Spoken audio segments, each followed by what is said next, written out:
नमस्कार फ्रेंड्स, स्वागत है आपका हमारे YouTube channel home science BA पर।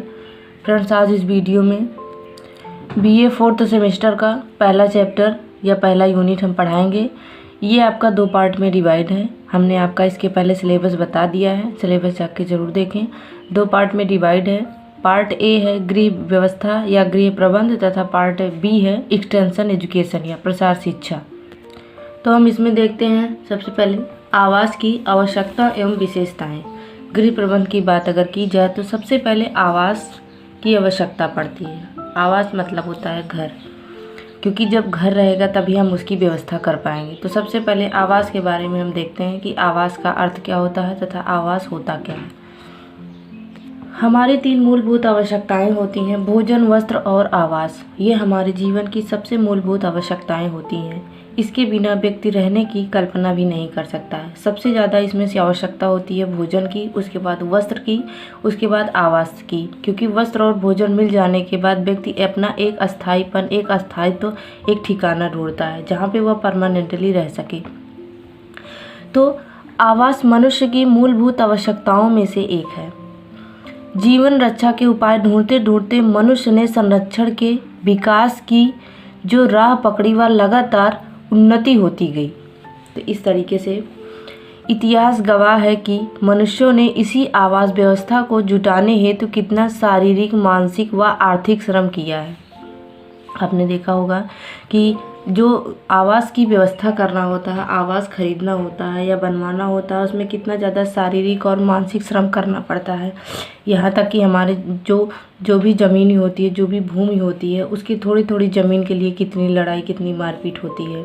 तो ये आवास की कीमत होती है, क्योंकि व्यक्ति सदैव से अस्थायित्व रहना चाहता है। तो थोड़ी सी आवास या थोड़ा सा घर बनाने के लिए व्यक्ति को कितना शारीरिक और मानसिक श्रम करना पड़ता है। तो आवास का अर्थ देखें क्या होता है। अंग्रेजी की कहावत है कि पूर्व हो या पश्चिम, घर ही श्रेष्ठ है।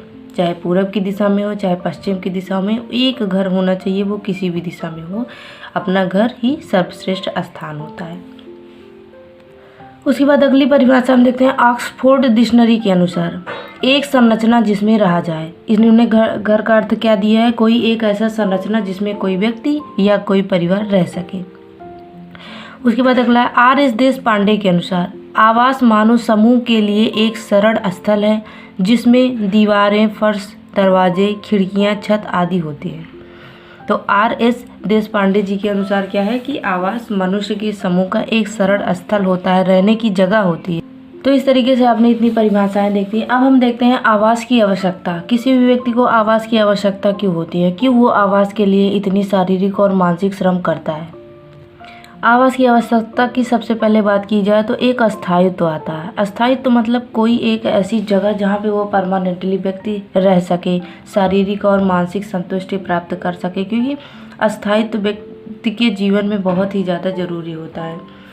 उसके बाद अगला है सुरक्षा।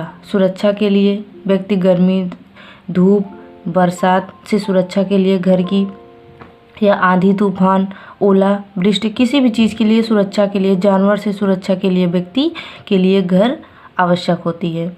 उसके बाद होता है क्रियाशीलता। क्रियाशीलता मतलब कोई भी कार्य करना हो या जीवन रक्षा के लिए भोजन तैयार करने की आवश्यकता। तो ऐसे तो कोई भोजन रोड पे बना नहीं सकता है। तो इस तरीके से कोई भी क्रियाकलाप हो, कोई भी कार्य करना हो, तो उसके लिए क्या होता है, एक अपना घर की आवश्यकता होती है। उसके बाद अगला है वातावरण प्रदान करना। एक माहौल होता है कि अपने घर में रहना, अपने परिवार के साथ रहना, प्रेम और स्नेह संबंध के साथ रहना, अपने परिवार के सभी व्यक्तियों के साथ रहने में एक वातावरण मिलता है।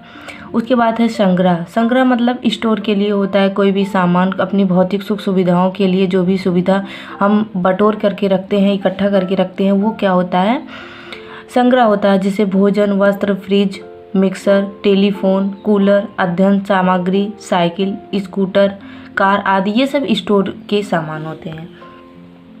उसके बाद होता है अभिव्यक्ति। अभिव्यक्ति का मतलब होता है ये व्यक्ति का पर्सनल अपना पॉइंट ऑफ व्यू होता है कि किसी भी व्यक्ति की अभिव्यक्ति, जैसे वो एक मानसिक संतुष्टि प्राप्त होती है, वो अपने परिवार के साथ रहता है तो अपनी भावनाओं को व्यक्त करता है। अगर वो अपने जीवन में कुछ हासिल कर लेता है तो वो अपने परिवार के साथ मिल बांट कर खुशी से रहता है, तो वो अपनी उसकी अभिव्यक्ति, उसका एक्सप्रेशन दिखाई देता है। उसके बाद अगला है मनोरंजन। हम अपने परिवार के साथ रह कर के हंसी खुशी मनोरंजन करके परिवार में रह सकते हैं। उसके बाद अगला है सामाजिक प्रतिष्ठा के लिए। सामाजिक प्रतिष्ठा के लिए भी जैसे जितना सुंदर, सुविधापूर्ण एवं सुरुचिपूर्ण आवास होगा उतनी ही प्रतिष्ठा परिवार को समाज में प्राप्त होगी। जैसे किसी भी व्यक्ति का घर हम देखते हैं, अगर वो बहुत अच्छा बना होता है तो देखने से हमारे अंदर क्या होती है कि इनका स्तर बहुत ऊंचा होगा, ये उच्च स्तर के लोग होंगे। तो इस तरीके से हमारे मन में उस व्यक्ति के लिए सामाजिक भावना या प्रतिष्ठा आती है कि ये व्यक्ति बहुत ही उच्च स्तर का है। उसके बाद रुचि तथा शौक की पूर्ति। अपने घर में ही हम जो भी हमारी शौक है, जो भी रुचि है, हम अपने घर में ही पूरा कर सकते हैं। जैसे घर की सजावट करके, घर की व्यवस्था करके, जैसे बागवानी करके, पुष्प सज्जा करके और घर सजा करके, टिकट सिक्के संग्रह करके, ये सब कई सारी चीज़ें होती हैं जिनको हम अपनी रुचि तथा शौक को पूरा कर सकते हैं। इस तरीके से हमने देखा कि हमें घर की आवश्यकता क्यों होती है। उसके बाद आगे हम देखते हैं आवास का आदर्श आवास किसे कहते हैं या अर्थ एवं विशेषताएं। आदर्श आवास। आदर्श आवास का मतलब कोई ऐसा आवास जिसमें किसी भी प्रकार की समस्या ना हो, सारी सुख सुविधाएं हो, किसी एक व्यक्ति के रहने के लिए बहुत ही आरामदायक घर हो, उसको आदर्श आवास कहा जाता है। जैसे हवा, प्रकाश, धूप आदि का सबसे अधिक लाभ हमारी आवश्यकता अनुसार दिलाता हो, जिसकी योजना हमारी प्रकृति, आवश्यकता एवं आदतों के अनुसार हो तथा उसमें लोचमयता हो, जिसका रख रखाव, सफाई आसान हो, जिसमें रहकर हमें सुख एवं संतोष प्राप्त हो, वो आवास कैसा कहलाता है? आदर्श आवास कहलाता है। और देखते हैं आदर्श आवास की कौन कौन सी विशेषताएं होनी चाहिए।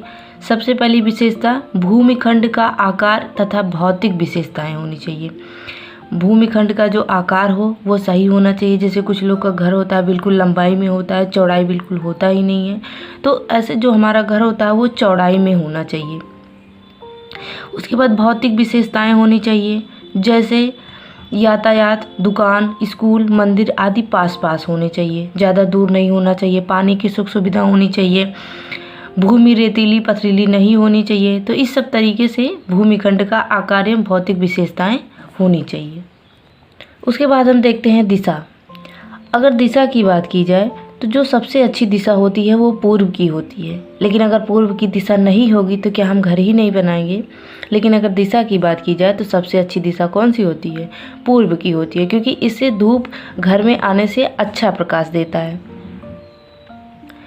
और पश्चिम और दक्षिण दिशा के मकान अधिक गर्म रहते हैं। सर्दी के लिए तो ठीक है, लेकिन गर्मी के लिए समस्या हो जाती है। उसके बाद हम नींव की बात करें तो उसकी नींव बहुत ही मजबूत होनी चाहिए, क्योंकि नींव पर ही हमारा पूरा मकान निर्भर करता है। अगर नींव ही कमज़ोर होगी तो हमारा पूरा मकान जो होगा वो कमज़ोर ही रहेगा। उसके बाद अगला देखते हैं कुर्सी या मंच। कुर्सी या मंच का मतलब हो गया कि जो सतह होती है इतनी ऊपर होनी चाहिए कि बरसात का पानी ना भरे घर में, और उसकी जो मतलब इतना ऊंचा रहे कि घर ऊंचा रहने से बरसात का पानी भी अंदर ना आए और किसी भी प्रकार की धूल मिट्टी की भी उतनी ज़्यादा समस्या ना हो। उसके बाद अगला क्या है? फर्श। फर्श को भी अच्छे से ध्यान रखना चाहिए, फर्श को अच्छे से बनवाना चाहिए। उसके बाद क्या है? दीवारें। दीवारें मोटी और मजबूत होनी चाहिए। उसके बाद आगे बात करते हैं छत की। तो छत किससे किससे बनाई जाती है? घास फूस, लकड़ी, गर्डर, फर्श, टिन, एस्बेस्टस, सीट तथा सीमेंट व कंक्रीट से घर बनाई जाती है। तो इस तरीके से इन सब चीज़ों से बनी हुई क्या होती हैं? छत क्या होती हैं? मजबूत होती हैं। उसके बाद खिड़कियाँ ज़रूर होनी चाहिए घर में, ताकि हवा और धूप आराम से आ सके। उसके बाद दरवाजे भी घर के हिसाब से होनी चाहिए, और दरवाजे की ऊंचाई प्रायः 6.5 फीट व चौड़ाई 2.5 फीट होनी चाहिए। उसके बाद अगला देखते हैं संवहन। संवहन मतलब हो गया कि हवा की अच्छी व्यवस्था। तो घर अगर सही दिशा में रहेगा तो उसमें धूप और हवा दोनों ही अच्छी से आएगी। उसके बाद है पानी का प्रबंध। पानी तो मस्ट होता है, जल है तो जीवन है, इसलिए पानी का प्रबंध जरूर करना चाहिए। उसके बाद है विद्युत की व्यवस्था, लाइट की व्यवस्था, क्योंकि अब जो हमारी भौतिक सुख सुविधाएं के सामान है वो बिना लाइट के चलने नहीं है, तो इसलिए विद्युत की व्यवस्था भी होनी चाहिए। उसके बाद है नालियों की व्यवस्था। नालियों की व्यवस्था भी होना चाहिए, क्योंकि हमारे घर में अगर पानी का उपयोग होगा तो वो पानी बह कर के कहाँ जाएगा? नालियों की अच्छी व्यवस्था होनी चाहिए। अब हम एक बार घर तथा आवास में अंतर देख लेते हैं कि दोनों में अंतर क्या है। घर और आवास। घर एक सीमित क्षेत्र है जिसमें परिवार के सदस्य परस्पर एक दूसरे से संबंधित होते हैं तथा घर में व्यक्ति का अपनापन होता है। उसके बाद हम देखते हैं आवास एक विस्तृत क्षेत्र है जिसमें आवास की परेशानियों पर प्रभाव डालने वाले घटक होते हैं। आवास वो हो गया जैसे हम किराए का आवास लेकर के रहने लगे कुछ दिन के लिए। उसके बाद घर सामान्य रूप से शादी के उपरांत ही बदल दिया जाता है। आवास परिस्थिति के अनुसार बदला जाता है। जो घर होता है वो हमारा बचपन बीता होता है, उसमें हमारा पूरा जीवन बीता होता है और शादी के बाद वह बदल जाता है। और आवास हम किसी भी परिस्थिति के अनुसार बदल सकते हैं। घर एक मानसिक एवं भावात्मक आवश्यकता है, आवास एक भौतिक आवश्यकता है। तो इस तरीके से हम समझ सकते हैं कि जो घर का संबंध होता है वो हमारे घर से होता है जिसमें हम अपने परिवार के साथ रह सकते हैं। और आवास का मतलब वो हो गया कि कहीं भी हम रूम लेकर के कुछ दिन के लिए रहने लगे तो उसको आवास कहा जाता है। आगे हम देखते हैं मकान प्राप्ति के साधन। जो मकान होते हैं वो कैसे कैसे प्राप्त किए जाते हैं। एक तो निजी होते हैं, दूसरे किराए के होते हैं। आवास हमारी कितनी आवश्यकताओं को पूरा करता है। गृह निर्माण या चुनाव में हमारा आयोजन जितना अच्छा रहता है, आवास हमें उतना ही ज़्यादा सुविधाएं व संतोष देता है। तो वर्तमान समय में आवास का चुनाव मात्र किसी परिवार की व्यक्तिगत समस्या न होकर एक सामाजिक तथा राष्ट्रीय समस्या बन गई है। तो हम देखते हैं कि मकान को हम कितने प्रकार से प्राप्त कर सकते हैं। इसमें सबसे पहले हम देखते हैं कि गृह निर्माण के उद्देश्य। घर बनाने के क्या उद्देश्य होते हैं, क्यों हम घर को बनाते हैं। निवास के लिए स्थान देता है या में रहने के लिए स्थान देता है। आकस्मिक दुर्घटनाओं से बचाता है। मानसिक संतोष देता है। पारिवारिक गोपनीयता प्रदान करता है। मौसम व प्राकृतिक प्रदूषण से बचाता है तथा बच्चों के खेलने व व्यायाम के लिए स्थान प्रदान करता है। तो इस तरीके से यह इतना उद्देश्य पूरा करता है। घर को बनवाते समय या आवास को खरीदते समय हमें किन किन बातों का ध्यान में रखना चाहिए। सबसे पहले परिवार का आकार या बनावट, कि हमारे परिवार में कितनी ज़्यादा सदस्य हैं। परिवार की आमदनी, हमें अपने आमदनी के अनुसार ही घर लेना चाहिए। परिवार के लोगों की गतिविधियाँ, कि किस किस डिपार्टमेंट में हैं, कैसे कैसे उनको क्या कार्य करना है। परिवार के सदस्यों का रहन सहन व व्यवहार। परिवार के भविष्य की आवश्यकताएं तथा फर्नीचर के लिए उचित स्थान। इन बातों को ध्यान में रखकर ही हमें आवास या मकान लेना चाहिए। इधर हम देखते हैं आवास के प्रकार। तो आवास के अगर प्रकार देखें तो हमें दो प्रकार से प्राप्त होता है। एक निजी निर्मित आवास, एक खुद का आवास जो हम खरीद करके बनवाते हैं, और दूसरा आवास किराए पर उपलब्ध आवास, किराए का आवास जो हम खरीदते हैं। निजी निर्मित आवास के बारे में देखते हैं। निजी निर्मित आवास वह आवास है जो मनचाहे स्थान पर चयन कर मनोकूल नक्शे की सहायता से बनाया जाता है, जिसकी सजावट उपकरण युक्तता सभी अपने अनुकूल करवाई जाती है। निजी आवास वह होता है जो हम जमीन खरीद करके अपने हिसाब से हम आवास का निर्माण करते हैं या बनवाते हैं। तो निजी आवास के लाभ देखते हैं कि इसके क्या क्या लाभ होते हैं। सबसे पहले धन की बचत होती है, उसके बाद आर्थिक सुरक्षा रहती है, सामाजिक प्रतिष्ठा रहती है, उसके बाद अतिरिक्त सुविधा हो तो दूरगामी योजनाएं भी हम कर सकते हैं, क्योंकि अगर घर हमारा है तो उसके बारे में हम आगे भविष्य के लिए भी कुछ सोच सकते हैं। उसके बाद कलात्मक अभिव्यक्ति भी कर सकते हैं, जो चाहे हम उसमें कलाकारी कर सकते हैं। उसके बाद अधिकतम सुविधा रहती है हमें हमारे घर में। मकान के खुले स्थानों का प्रयोग भी कर सकते हैं। तो इस तरीके से अब तक हमने लाभ देखा। अब हम देखते हैं निजी मकान की हानियाँ, क्योंकि जहाँ लाभ होता है वहाँ हानियाँ भी होती हैं। तब हानियाँ हम देखते हैं। आय में कमी होने पर असुविधा हो जाती है, क्योंकि पैसे की कमी हुई तो हम घर नहीं बनवा सकते हैं। भारी आरंभिक व्यय, जब हम बनवाना शुरू करेंगे तो बहुत ज़्यादा मात्रा में पैसा खर्चा होगा। उसके बाद रख रखाव में अतिरिक्त व्यय, उसको मेंटेन करने में ज़्यादा पैसा खर्चा करना पड़ेगा।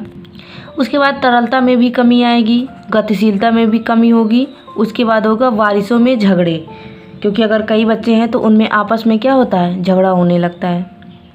उसके बाद हम थोड़ा सा देखते हैं किराए का घर। नगरों में निवास करने वाले अधिकतम परिवार किराए के मकान में रहते हैं। इस तरह के मकानों को स्वामित्व के आधार पर 3 श्रेणी में रखा जाता है, क्योंकि जो हम जाते हैं कहीं भी कोई काम करते हैं तो वहाँ पे जाकर के हम किराए का मकान लेकर के रखते हैं। तो इसमें 3 श्रेणियों में रखा गया है।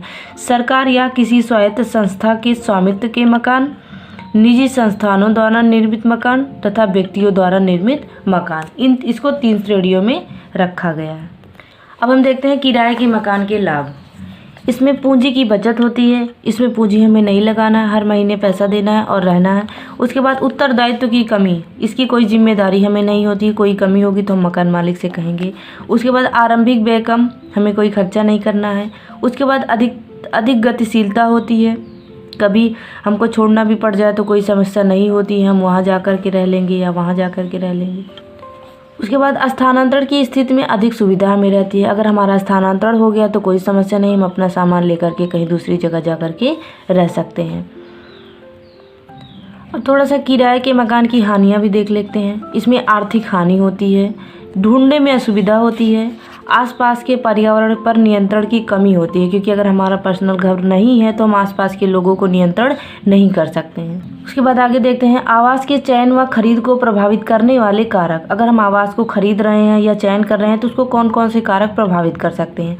सबसे पहले भवन का उद्देश्य, जिस उद्देश्य से हमने भवन बनाया है वो सबसे पहले उद्देश्य प्रभावित करेगा। उसके बाद उपलब्ध सुविधाएं, मैत्रीपूर्ण पड़ोस, जो हमारे पास पड़ोस होते हैं उनका मित्रता कितना है। उसके बाद परिवार का आकार, उसके बाद है सरकारी कानून, उसके बाद है पर्यावरण की जो स्थिति होती है, क्षेत्र की स्थिति, भूमि की मिट्टी का प्रकार, जो हमारी भूमि है उसका मिट्टी किस प्रकार से है। उसके बाद प्राकृतिक प्रकाश व वायु, कि जो प्राकृतिक प्रकाश व वायु मिल रहा है वो शुद्ध होना चाहिए। उसके बाद कानूनी तथा वित्तीय पहलू, ये सारे जो कारक होते हैं वो महत्वपूर्ण होते हैं। उसके बाद हम देखते हैं पारिवारिक आवश्यकताओं की दृष्टि से, अगर हमारी जो पारिवारिक आवश्यकता है उसकी दृष्टि से हम देखें तो क्या हमारे लिए आवश्यकता होती है। मकान का मुख्य कार्य व्यक्ति की मौलिक तथा मनोवैज्ञानिक आवश्यकताओं की पूर्ति करना है तथा आश्रय, भोजन, स्वास्थ्य, स्वच्छता, एकांतता, अभिव्यंजकता मानव की प्रमुख बुनियादी आवश्यकताएं होती है। इन्हीं सब आवश्यकताओं को देखते हुए व्यक्ति एक घर में रहने की इच्छा करता है। मकान की योजना बनाते समय निम्न बातों का ध्यान रखना चाहिए। अगर हम मकान बनवा रहे हैं तो हमें निम्न बातों का ध्यान रखना चाहिए। सबसे पहले लागत, हमारे पास जितना भी लागत है या जो भी हम घर लेना चाहते हैं उसके कम से कम 20% पैसा हमारे पास होना चाहिए। जैसे मान लीजिए हम जितना भी पैसा खर्चा कर रहे हैं, जितने भी पैसा लगेगा मकान बनवाने में, उसका 20% पैसा हमें हमारे पास होना चाहिए, क्योंकि उतने पैसे से हम घर की शुरुआत कर सकते हैं। उसके बाद है अभिव्यंजकता होनी चाहिए, परिवार के सदस्यों के अनुकूल, जो हमारा घर है वो परिवार के सदस्यों के अनुकूल होना चाहिए। उसके बाद घर जो है वो कार्य के अनुसार होना चाहिए, परिवर्तनशीलता होनी चाहिए, कमरों का पारस्परिक संबंध होना चाहिए, जैसे जो शौच गृह हो गया, शयन गृह हो गया, उसका आपस में संबंध होना चाहिए। रसोई घर का संबंध भंडार गृह से होना चाहिए। उसके बाद मितव्ययिता होनी चाहिए। मितव्ययिता मतलब होता है कम से कम खर्चों में अपने लक्ष्यों की प्राप्ति करना। उसके बाद उसका जो बाह्य स्वरूप होता है वो भी अच्छा होना चाहिए। उसके बाद उसी में हम आगे देखते हैं कि आवास निर्माण के लिए भूमिखंड का चयन। अगर हमें आवास निर्माण करना है तो भूमिखंड का जो चयन करना है, चयन करते समय हमें किन किन बातों को ध्यान में रखना चाहिए। सबसे पहले परिवार की वर्तमान तथा भावी आवश्यकताएं, हमारे परिवार की प्रेजेंट की तथा भविष्य में आने वाली क्या क्या आवश्यकताएं हैं, उस आवश्यकताओं के हिसाब से हमें भूमिखंड का चयन करना चाहिए। उसके बाद परिवार की आर्थिक स्थिति, क्योंकि 3 स्तर के लोग होते हैं, उच्च स्तर, मध्यम स्तर और निम्न स्तर। जिस भी स्तर में हमारा परिवार है उस स्तर के हिसाब से हमें भूमिखंड का चयन करना चाहिए। उसके बाद है परिवार की भविष्य संबंधी योजनाएं, हमारे परिवार की भविष्य में क्या योजनाएं हैं, जैसे वो आगे भविष्य में क्या करना चाहता है, उस हिसाब से, जैसे दुकान, ऑफिस, क्लिनिक, चैम्बर आदि खोलना या कुछ भी करना, तो उस हिसाब से हमें भूमिखंड का चयन करना चाहिए। उसके बाद भूमि को देख लेना चाहिए कि वो समतल है कि नहीं है, वह किस प्रकार है। उसके बाद उसी में हम आगे देखते हैं भूमि के प्रकार, कि भूमि कितने प्रकार की होती है। सबसे पहले चिकनी भूमि होती है जो एकदम समतल होती है। उसके बाद है रेतीली भूमि, कुछ भूमि जो होती है जगह वो कैसी होती है, रेतीली होती है। उसके बाद है भराव की गई भूमि होती है, कंकरीली तथा पथरीली भूमि होती है, और कुछ भूमि होती है ढलान तथा गड्ढे जैसी होती है। इन सारे प्रकार की भूमि की बात की जाए कि इनमें कौन सी भूमि पर मकान बनवाना सबसे अच्छा रहेगा, तो कंकरीली तथा पथरीली भूमि जो होती है वो मकान के लिए उपयुक्त होती है। उसके बाद देखते हैं उसमें स्थान तथा दृश्य होना चाहिए। उसके बाद आगे हम देखते हैं और किन बातों को ध्यान रखना चाहिए। स्वास्थ्य संबंधी तत्व को भी ध्यान रखना चाहिए कि जो हमारा भूमि है या जगह है वो अस्पताल से ज़्यादा दूर ना हो तथा स्वास्थ्य संबंधी सुविधाएं हमें प्रदान हो सके। उसके बाद सार्वजनिक सुविधाओं का भी ध्यान देना चाहिए, जैसे कार्यस्थल के लिए जैसे बाजार हो गया, विद्यालय हो गया, बैंक तथा डाकघर हो गया, अस्पताल हो गया, खेल कूद का मैदान हो गया, इस सब तरीके की सुविधाएं। उसके बाद यातायात की सुविधाएं भी होना चाहिए। सड़क या जो है सड़क से हमारा घर ज़्यादा दूर नहीं होना चाहिए। बस अड्डा या रेलवे स्टेशन ज़्यादा दूर नहीं होना चाहिए। उसके बाद है पारिवारिक आवश्यकताएं। पारिवारिक आवश्यकताओं के हिसाब से हमें घर का चयन करना चाहिए। जैसे हमारा परिवार अगर बड़ा है तो हमें बड़ा घर लेना चाहिए, अगर हमारा परिवार छोटा है तो छोटा आवास लेना चाहिए। इसका भी ध्यान हमें रखना चाहिए।